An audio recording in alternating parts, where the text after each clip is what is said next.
Il fallait s'y attendre. Les forces vives de la province n'ont pas gardé leur langue en poche pour stigmatiser la mauvaise farce de Paul Kagame. Cette tentative d'insécuriser l'Est de la RDC est purement perçue comme un coup d'épée dans l'eau. Patrick Sialoura. Thomas Dakin Mouiti l'a déclaré au cours d'un point de presse animé conjointement mercredi la nuit avec les présidents des forces vives et d'autres provinces de la RDC à l'issue d'une conférence sur la cohésion nationale qui les a réunis 3 jours durant à Goma. Comment voulez-vous que nous puissions en faire un événement pendant que Mouteboussi il est gardé là-bas, Laurent il est là-bas, le pasteur je ne voudrais pas les citer, il est là-bas, Sultani Makemba, il est là-bas. Qu'est-ce qui peut nous étonner, nous, à la société civile, pour considérer qu'il y ait recrutement de ces côtés-là?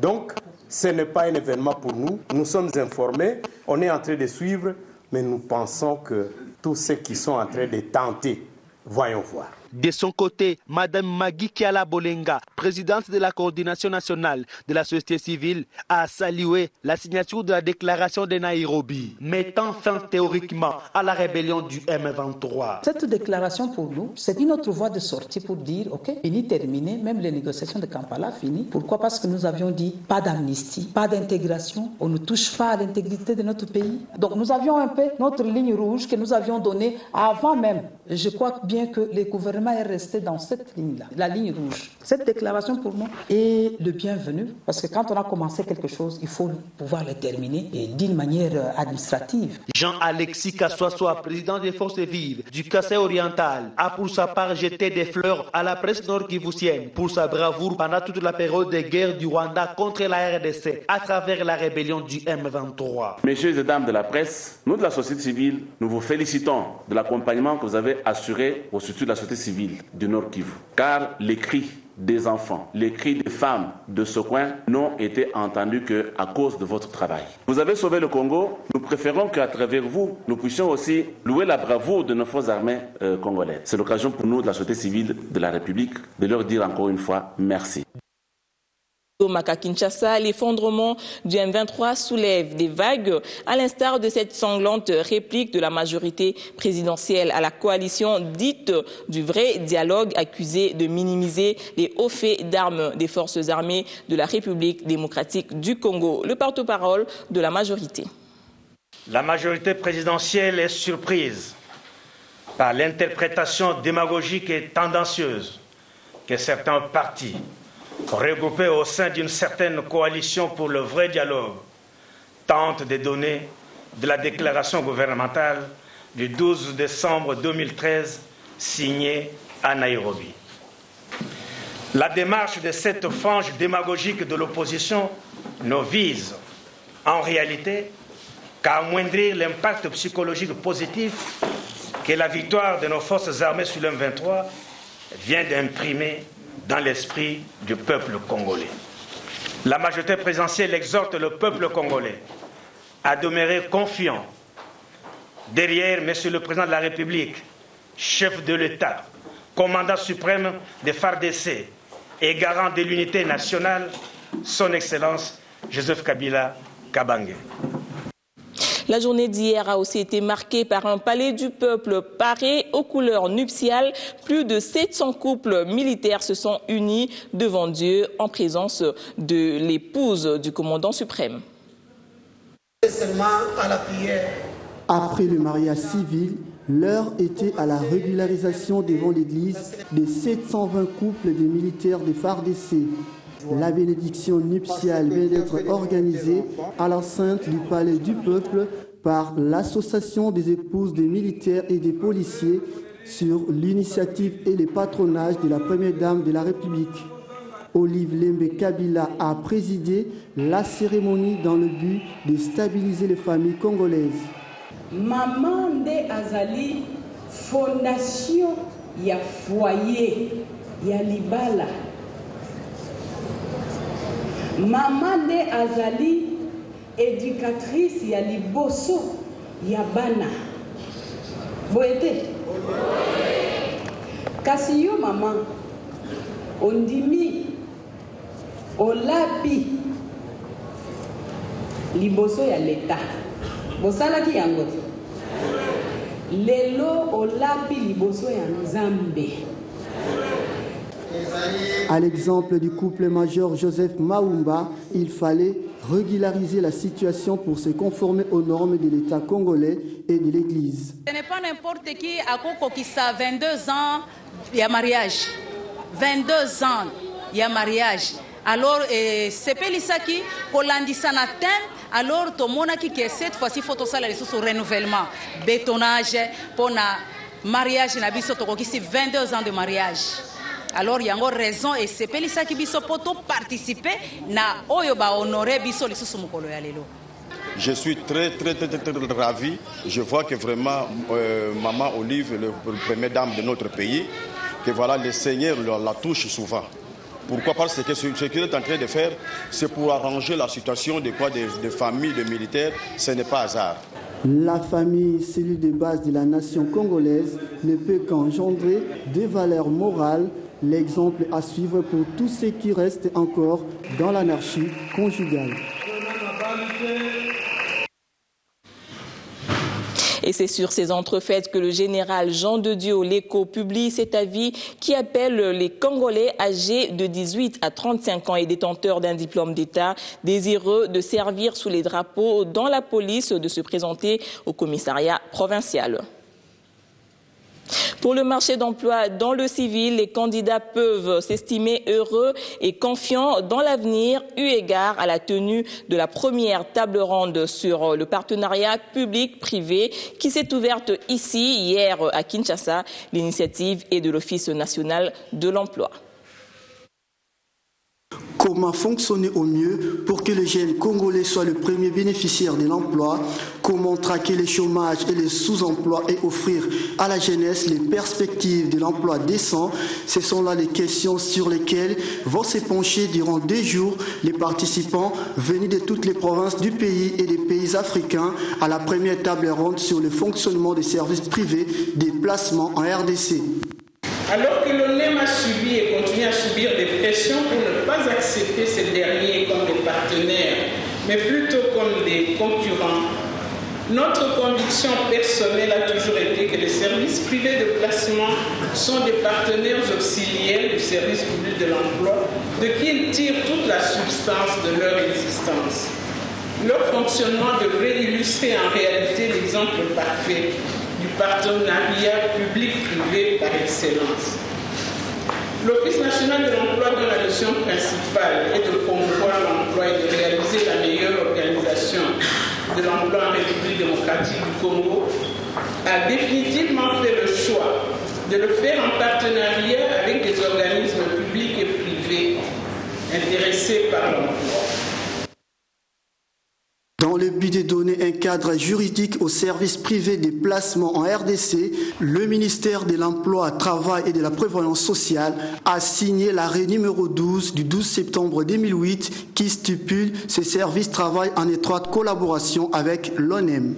Le ministère de l'Emploi a pris l'arrêté numéro 12/CAB du 15 septembre 2008 fixant les conditions d'ouverture, d'agrément et de fonctionnement des services privés de placement, lesquels doivent travailler en étroite collaboration avec l'Office national de l'emploi comme organe régulateur du marché de l'emploi. Cette table ronde va permettre de redéfinir le rôle et la place des services privés des placements dans les systèmes d'information sur le marché du travail.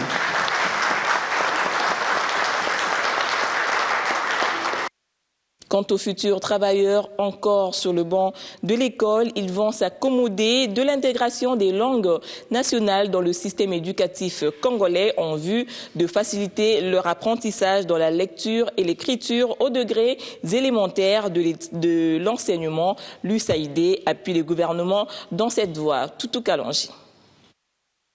La circonstance qui nous rassemble en ce lieu, à savoir la validation des normes nationales pour l'enseignement, apprentissage de la lecture, écriture en langue congolaise, en langue française, marque une étape importante dans la mise en œuvre de l'un des objectifs stratégiques de la réforme éducative. L'élévation de la lecture, écriture au statut de discipline à part entière, à intégrer dans le programme national du primaire, fait l'objet d'une feuille de route élaborée à cet effet. Les partenaires techniques et financiers ont apporté toute leur collaboration et tout leur appui à l'atteinte du présent résultat de haute portée technique et scientifique. La vision consiste à instaurer un système éducatif inclusif, diversifié, pertinent et de qualité, contribuant efficacement à la croissance économique. Pour y parvenir, des efforts remarquables sont en train d'être fournis pour augmenter le budget alloué à l'éducation et pour entamer des réformes importantes. Et à sa vitesse de croisière, et pour s'en assurer, Fridolin Kaswechi, ministre des ITPR et président du CISPR, a présidé la 9e réunion interministérielle ce jeudi à la cellule des infrastructures. Élisée Bilonda. Cette 9e réunion du comité interministériel de suivi du projet ProRoute, CISPR en sigle, avait au point principal à l'ordre du jour la restitution de la mission effectuée sur terrain au mois de novembre dernier par une équipe composée d'experts de la Banque mondiale et ceux de la cellule infrastructure. L'année 2013 s'achève, le projet de réouverture et d'entretien des routes hautement prioritaires, ProRoute, se comporte plutôt bien malgré certaines difficultés rencontrées, s'est réjoui Eustache Wayoro, directeur des opérations de la Banque mondiale en RDC. Aujourd'hui, on peut aller à Bouta, on peut aller à Doulia. Il y a vraiment une avancée. Pendant de nombreuses années, cette route était fermée et donc il y a une avancée qui est remarquable. Il faut continuer toujours de faire plus et nous apprécions vraiment le leadership du gouvernement, monsieur le ministre des Infrastructures. Et nous, en tant que Banque mondiale, nous sommes vraiment engagés pour accompagner le gouvernement. Pour le président du CISPR, Fridolin Kaswechi Musoka, ministre en charge des infrastructures, travaux publics et reconstruction, toutes les batteries seront mises en œuvre pour booster ce projet. Aujourd'hui, on peut quitter le Katanga à travers la route nationale numéro 5 jusqu'à aller au Sud Kivu, notamment jusqu'à Baraka et bientôt jusqu'à Uvira et donc de Uvira jusqu'au chef-lieu de la province du Sud Kivu qui est Bukavu. 2 chefs-lieux seront reliés alors qu'il y a quelque temps cela était impensable. C'est environ 1000 kilomètres et quelques. Nous avons aussi l'axe qui est sur la RN4, notamment de Beni, en passant par Komanda jusqu'à Nyanya et Kisangani, par Banalia jusque du côté de Bunduki et jusque pratiquement à Bumba, qui va aussi être réouvert. Et il y a quelque temps aussi, c'était un axe quasi impraticable. Tous ces investissements effectués par le gouvernement dans le domaine des infrastructures routières auront plus d'impact si les usagers de la route s'en approprient en respectant notamment le tonnage et les barrières des pluies. L'Almanach 2014 entendait l'agenda que nous avons annoncé au sommaire, un calendrier illustré, un visage économique et écologique mis à la disposition du public par la plateforme Eco-Congo. Dans cet almanach, différents thèmes sont développés. Les émissions radio vont également pouvoir diffuser ces informations dans ces différents secteurs. On va commencer avec 2 émissions par mois et par après, on espère faire une émission par semaine. Et là, on va travailler en relais avec 25 radios, des radios rurales bien sûr, pour pouvoir s'étendre tout d'abord dans les 11 provinces et après dans les 146 territoires de la RDC. Il s'agit d'adapter, de contextualiser les modes de transmission des savoirs, de passer de l'ésotérique à la science partagée, de lier sagesse et science, de former les formateurs, d'installer une animation rurale. Il faut se départir aussi de la culture de bouc émissaire. Croire que la faute c'est toujours à l'autre. Comme on dit en Lingala, libosea kofinga yomoko omital. Donc demain, si nous avons l'occasion, nous pourrons, Eco-Congo pourra reprendre l'édition d'un petit almanach noir et blanc à faible prix en langue locale. Parce que là, vous avez un ouvrage relié en couleur. Ça a un coût chez l'imprimeur. L'équipe de rédaction d'Eco-Congo a mis 1 an pour rédiger cet almanach. et que l'équipe s'est adressée à plus de 150 personnes pour écrire. Mais déjà, il fallait expliquer c'était quoi un almanach. Au Kasaï occidental, les membres du gouvernement provincial sont en formation sur le renforcement des capacités en gouvernance sous la direction du gouverneur Alex Kandé Moupampa. L'atelier est basé sur la technique d'élaboration budgétaire et du plan de trésorerie. Les ministres provinciaux du Kasaï occidental, le gouverneur de province et son vice sont ici à l'école d'apprentissage de la gestion des finances publiques.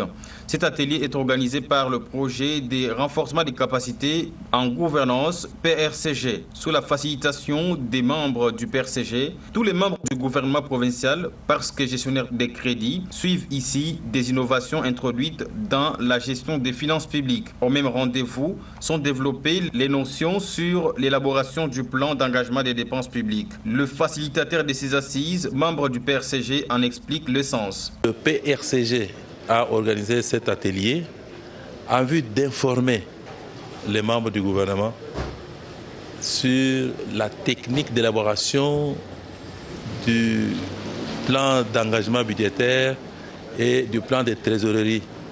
Parce que ce sont deux outils de gestion qui sont légaux, qui sont prévus par la loi relative aux finances publiques. Dès qu'ils sont informés, ils vont vouloir en savoir davantage et c'est dans cette perspective-là que les choses pourront bien évoluer. La gestion des finances publiques en province pourrait bien s'améliorer, ce qui est en fait le souhait du projet de renforcement de capacité en gouvernance, le PRCG. Le PRCG souligne que c'est sur la demande du gouverneur de province, Alex Kandé Moupampa, que cet atelier a été tenu. Question de renforcer les capacités en gouvernance, surtout en matière de finances, pour le gouvernement provincial du Kasaï occidental. Regard sur la presse à travers les lignes, la MONUSCO et les FRDC qui ont la lourde responsabilité, telle que les y invitent les phares de donner la chasse à la multitude des forces négatives nationales et étrangères qui sèment le bordel au nord, à l'est et au sud du pays, devraient commencer par revisiter l'abondante documentation réunie par les experts des Nations Unies au sujet de ces forces du mal, avec les identités de tous les seigneurs de guerre, leurs bailleurs de fonds et leurs fournisseurs en armes. Si les groupes armés basés au nord et à l'est étaient coupés de mamelles financières qui nourrissent et chassaient des zones militaires, plutôt des zones minières, ils disparaîtraient dans un délai court, comme le M23, la leçon du Soudan et du Sud-Soudan vont tout au pesant d'or. Sport, la RDC est classée 82e au niveau mondial par la FIFA en décembre 2013 sur le continent. Les Léopards occupent la 20e place. La Côte d'Ivoire reste 17e mondial et garde la tête du continent depuis 4 ans. L'Espagne reste numéro 1 mondial, suivi de l'Allemagne, du Portugal et de l'Uruguay. Real de Kinshasa, le leader de l'entente provinciale de football de Kinshasa, vient d'essuyer sa première défaite de la saison face au Racing Club de Kinshasa. Score final 2-1. La rencontre s'est déroulée hier au stade Tata Raphaël. En première confrontation, Jacques Héritage a fait chuter le Racing Club Impact sur la marque de 3-2. Et voilà, c'est la fin de ce journal. Merci de rester branchés sur BioOne Télévision. Tout de suite, l'invité du journal avec Fezamika.